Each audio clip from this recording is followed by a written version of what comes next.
¿Qué pasaría si te dijera que sin dos hombres, el nombre de Mike Tyson nunca hubiera llegado a ser leyenda? Si te pregunto quiénes son Jim Jacobs y Bill Cayton, probablemente responderás, ni idea, jamás escuché esos nombres. Pero te aseguro que, sin ellos, el mundo no conocería al mítico Iron Mike. Es cierto, Mike Tyson poseía un físico extraordinario, pero su éxito no habría sido posible sin otro hombre clave, Cus D'Amato. Él no solo lo rescató de las calles, sino que creó para él un estilo de pelea único, lo entrenó incansablemente durante años, lo más importante, lo moldeó como persona.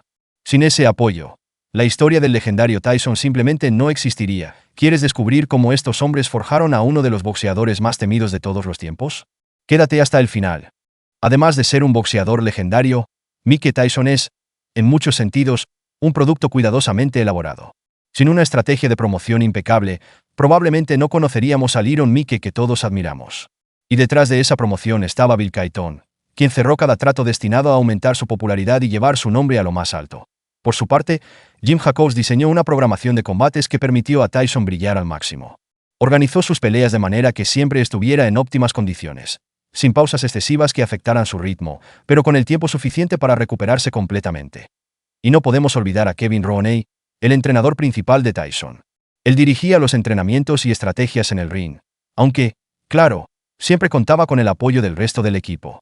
Juntos, crearon no solo a un boxeador, sino a una leyenda. ¿Quieres saber más sobre cómo este equipo convirtió a Tyson en el fenómeno que conocemos? Sigue viendo.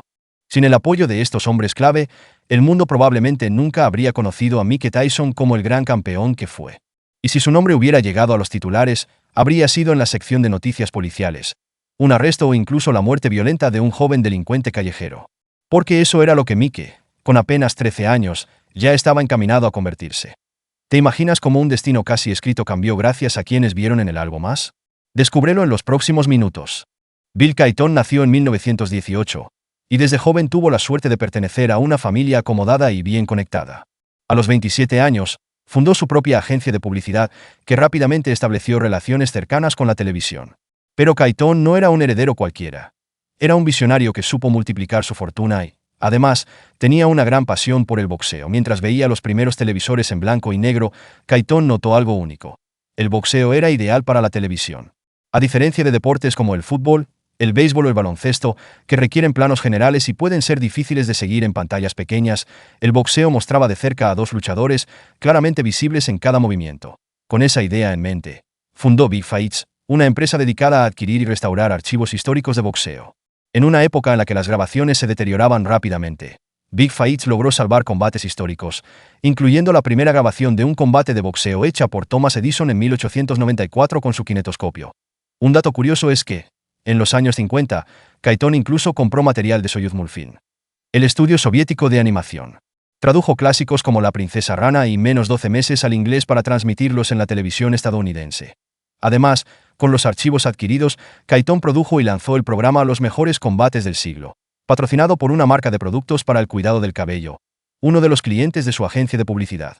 Así, Cayton unió de manera brillante su amor por el boxeo con su experiencia en publicidad. En 1959, un joven y prometedor deportista llamado Jim Jacobs llegó a su vida. Nacido el 18 de febrero de 1930, Jacobs destacó en dos deportes: el baloncesto y el handball americano, el segundo siendo su verdadera pasión.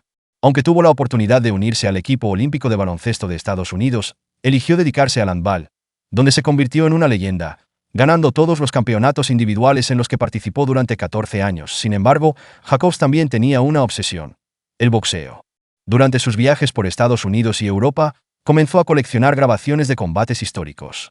En 1959, descubrió la existencia de Big Fights y se acercó a Cayton para proponerle un intercambio de grabaciones.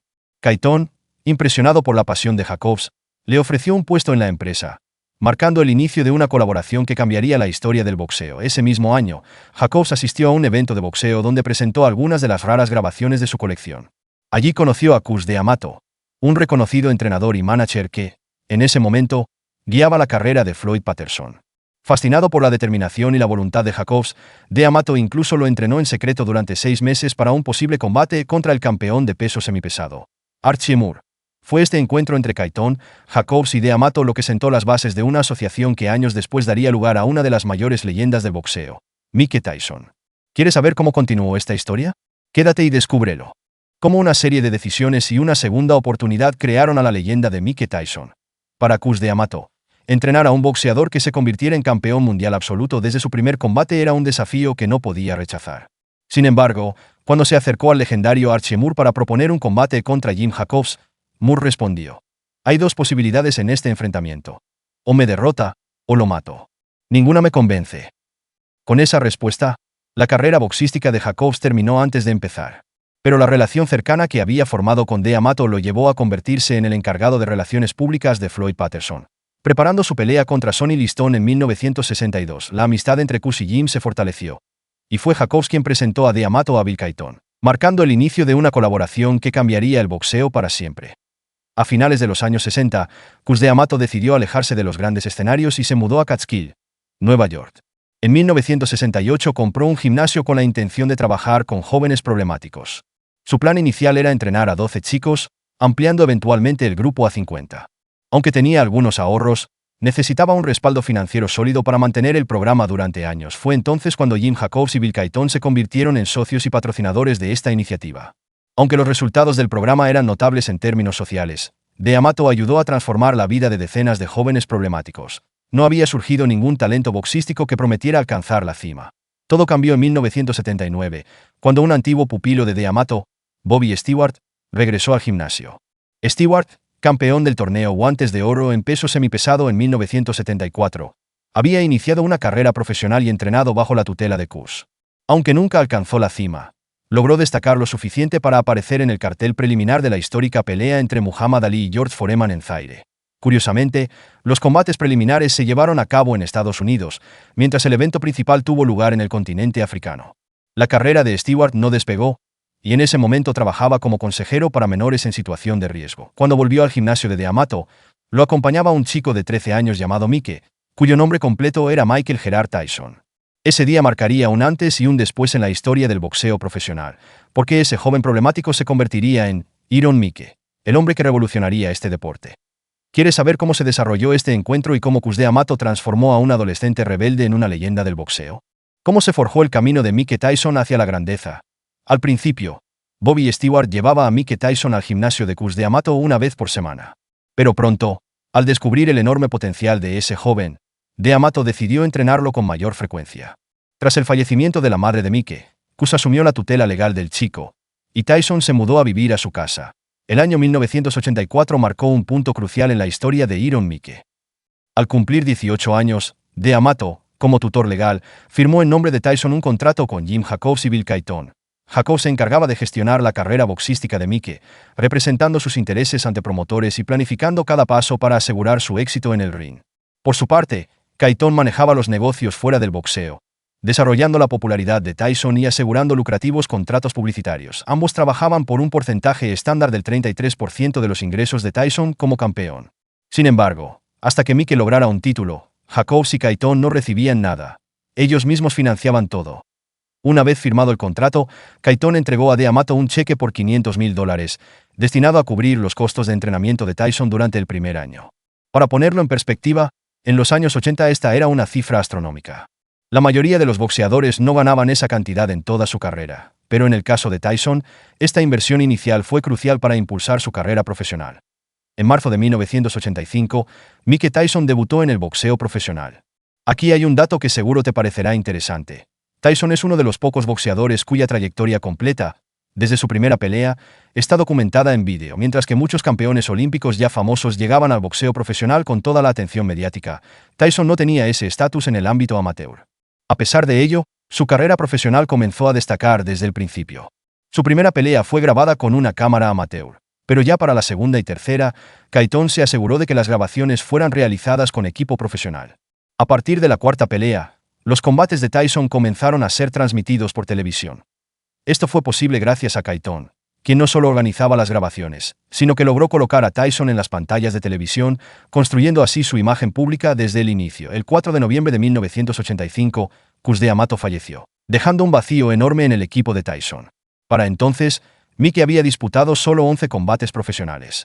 Existe la creencia de que si D'Amato hubiera vivido unos 5 años más, muchos de los problemas que Tyson enfrentó más tarde podrían haberse evitado. Si bien es cierto que la muerte de Cus fue un golpe devastador para todo el equipo, D'Amato ya había previsto este posible escenario. A sus 77 años, Cus era demasiado sabio y experimentado para centralizar toda la estructura del equipo en su persona. Aunque su ausencia se sintió profundamente, D'Amato ya no era el único pilar cuando Tyson dio sus primeros pasos como profesional. ¿Qué pasó después? ¿Cómo influyó la ausencia de Cus en la carrera de Tyson? Quédate con nosotros para descubrirlo. Todo lo que Cus D'Amato podía enseñar y transmitir a Mike Tyson ya estaba hecho. A partir de ese momento, el desarrollo del éxito de Tyson recaía en tres pilares fundamentales: su entrenador Kevin Rooney, el manager boxístico Jim Jacobs y el manager de negocios Bill Cayton. Cuando D'Amato falleció, la carrera de Tyson ya estaba en marcha bajo la supervisión de personas en las que Cus confiaba plenamente. En 1984, al firmar el contrato que marcó el inicio profesional de Tyson, D'Amato estableció que Rooney sería su entrenador hasta el final de la carrera de Mike, mientras que Jacobs y Cayton serían los garantes de este acuerdo. En palabras simples, Cus dejó a Mike en manos de personas que conocía desde hacía años y en quienes confiaba como en sí mismo. Kevin Rooney había sido formado por D'Amato tanto como boxeador como entrenador, y Jacobs y Cayton no solo eran sus amigos de confianza durante más de 15 años, sino también sus principales apoyos financieros. Cada vez que Cus necesitaba dinero extra para algún proyecto, Cayton extendía un cheque sin hacer preguntas. Desde el inicio de su carrera profesional, Tyson tuvo un ritmo impresionante. En solo 18 meses disputó 27 combates, promediando una pelea cada 3 semanas. En marzo de 1986 comenzó un torneo de peso pesado destinado a coronar a un campeón indiscutible. Sin embargo, Jacobs y Cayton inicialmente decidieron no incluir a Tyson en el torneo debido a que su organizador era Don King, una figura que Cus D'Amato siempre había evitado. Cayton recordaría más tarde: ni Jim Jacobs ni yo queríamos tener nada que ver con Don King. Cus siempre nos advirtió sobre él. Pasamos mucho tiempo discutiendo si participar o no en ese torneo, porque eso implicaba tratar directamente con King. Nuestra idea era que Mike primero peleara con Larry Holmes, luego con Jerry Cooney, y después enfrentara al ganador del torneo. Pero no logramos convencer a Larry Holmes de enfrentarse a Tyson en 1986. Holmes impuso condiciones para el combate: $200,000 para su preparación y $1 millón como adelanto. Cayton aceptó, pero luego Holmes cambió sus exigencias, pidiendo $300,000 y $5 millones como anticipo. Fue entonces cuando Cayton entendió que Holmes simplemente no quería pelear. Ante esta situación, el equipo de Tyson decidió finalmente inscribirlo en el torneo de peso pesado, pero con una condición: todas las negociaciones con Don King serían manejadas exclusivamente por Jim Jacobs, y Tyson no estaría presente en esas reuniones. Mientras tanto, antes de que Iron Mike llegara a disputar una pelea por el título, Cayton trabajó intensamente en su promoción. A pesar de que Tyson aún no era candidato oficial al campeonato y apenas llevaba medio año como profesional, en la primavera de 1986 Cayton logró que Mike apareciera como invitado en el famoso programa nocturno de David Letterman. El show de Letterman era reservado para grandes estrellas del cine, la música y el deporte. Aunque Tyson aún no era una celebridad, Cayton entendía la importancia de que su rostro empezara a ser familiar en la televisión. Desde el principio, Cayton se aseguró de que la fama de Tyson se anticipara a sus logros, convirtiéndolo en una figura conocida incluso antes de que se coronara campeón. Cuando finalmente Tyson ganó su primer título mundial al derrotar a Trevor Berbick en noviembre de 1986, las ofertas de contratos publicitarios comenzaron a llegar en cascada. Sin embargo, Cayton, con su experiencia en el mundo de la publicidad, prefirió no apresurarse. Su objetivo era estratégico: construir una imagen sólida que no solo capitalizara el éxito momentáneo de Tyson, sino que asegurara su legado como una marca duradera. La historia de Tyson estaba apenas comenzando, pero su camino al estrellato estaba meticulosamente planeado desde el primer día. Quédate para descubrir cómo esta estrategia cambió la historia del boxeo. El torneo de peso pesado aún no había llegado a su desenlace.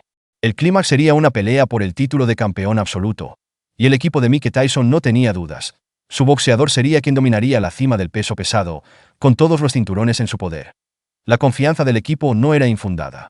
Tyson avanzaba con paso firme, demostrando su superioridad en cada combate. Y en agosto de 1987, llegó el momento de hacer historia. En un enfrentamiento espectacular contra Tony Tucker, Mike Tyson se coronó como el campeón indiscutible más joven en la historia del peso pesado, un logro que consolidó su legado en el boxeo mundial. Con este triunfo, Iron Mike no solo unió los títulos de las principales organizaciones, sino que también se convirtió en un símbolo de poder y dominio absoluto en el ring. Con el rostro de Mike Tyson ya consolidado como uno de los más reconocibles del planeta, su fama explotó, y con ella, su valor en el mundo de la publicidad. Las empresas competían ferozmente, elevando sus ofertas para asegurar un contrato de patrocinio con Iron Mike. Bajo la dirección de Bill Cayton, Tyson firmó acuerdos millonarios con gigantes como Pepsi, Kodak y Nintendo, además de cerrar varias colaboraciones puntuales. Estas campañas publicitarias prometían generar cerca de $50 millones en solo un año. El 1988 arrancó de forma arrolladora para Tyson. Tras una contundente victoria sobre Larry Holmes, firmó un contrato histórico con HBO. Este acuerdo, diseñado para abarcar 7 combates, garantizaba a Tyson un adelanto inmediato de $26 millones, además de aproximadamente el 60% de las ganancias de cada pelea. Pero lo más sorprendente fue la propuesta a futuro. Si Tyson ganaba todos los combates estipulados, HBO estaba dispuesto a ofrecerle un contrato vitalicio valorado en $100 millones, con pagos escalonados, además de al menos el 50% de los ingresos generados por cada enfrentamiento. Este espectacular torbellino financiero ocurrió apenas 6 meses después de que Tyson se coronara como campeón absoluto del peso pesado, con tan solo 22 años. Si alguien piensa que Floyd Mayweather es el boxeador más rentable en la historia del deporte, estos datos dejan claro que esa afirmación merece ser revisada. En enero de 1988, Tyson firmó su contrato con HBO, y apenas un mes después, en febrero, contrajo matrimonio con la actriz Robin Givens. Un año que no solo marcaría hitos en su carrera, sino también en su vida personal. Todo parecía ir de maravilla para Mike Tyson, pero marzo de 1988 trajo consigo un acontecimiento que cambió el rumbo de su carrera. Jim Jacobs, quien había sido como un padre para Tyson tras la muerte de Cus D'Amato, falleció a los 58 años víctima de leucemia. Jacobs no solo era el hombre en quien Tyson confiaba plenamente, sino también quien lograba mantenerlo alejado de problemas graves y, sobre todo, de Don King, el depredador más peligroso del mundo del boxeo. King, apodado el Pelucas por Bill Cayton, llevaba tiempo buscando la manera de adueñarse de la carrera de Tyson. Su único obstáculo era Jacobs, pero con su muerte, el camino quedó despejado. King se acercó a Tyson, diciéndole que Jacobs había sido un buen hombre, pero que Cayton lo estaba explotando financieramente. No conforme con eso, King empezó a manipular también a Robin Givens, la esposa de Tyson. Le insinuó que como esposa debía tener control sobre las finanzas de su marido, especialmente cuando los ingresos anuales proyectados podían superar los $100 millones. ¿Y si había un divorcio? ¿No debería saber cuánto le correspondería? ¿Y si Cayton estaba ocultando algo? Convencida por King, Givens presionó a Tyson para que exigiera a Cayton un desglose detallado de las finanzas. Tyson escribió una carta formal que Cayton consideró ofensiva, aunque finalmente accedió a reunirse. Durante 4 horas, Tyson revisó los documentos y al salir afirmó que no había motivos para desconfiar de Cayton, dejando claro que no confiaba en King. Yo no voy a traicionar a Bill Cayton. Entre nosotros nada ha cambiado. No entiendo por qué se preocupa pensando que me voy a ir. No soy una rata ni un traidor, dijo Tyson en ese momento y tenía razón. Romper con Cayton habría sido una traición, ya que fue gracias al que Tyson tuvo la oportunidad de llegar al boxeo profesional. Cayton había financiado el programa juvenil de Cus D'Amato durante 15 años sin obtener nada a cambio. Y cuando D'Amato encontró a su diamante en bruto, fue Cayton quien hizo que Tyson se convirtiera en un nombre conocido en todo el mundo. Pero Don King no se detuvo. Continuó manipulando a Tyson y a Givens, quien cada vez absorbía más la atención del boxeador y lo alejaba de los entrenamientos, lo que generó tensiones con Kevin Rooney, su entrenador. Mickey estaba muy distraído. Queríamos que la preparación para la pelea contra Michael Spinks, programada para finales de julio de 1988, comenzara al menos 6 o 7 semanas antes, pero él estaba en California con su esposa, quien exigía más tiempo con él. Siempre supe que Robin Givens era una farsante, pero le lavaron tanto el cerebro a Mickey que no se dio cuenta de que lo estaba utilizando.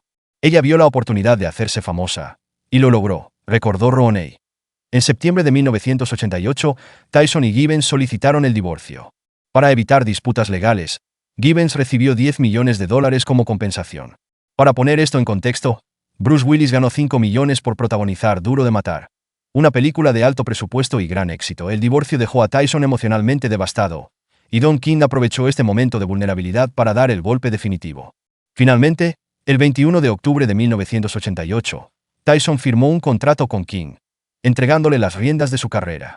Cuando Bill Cayton se enteró de las condiciones del contrato entre Mike Tyson y Don King, lo llamó un suicidio profesional.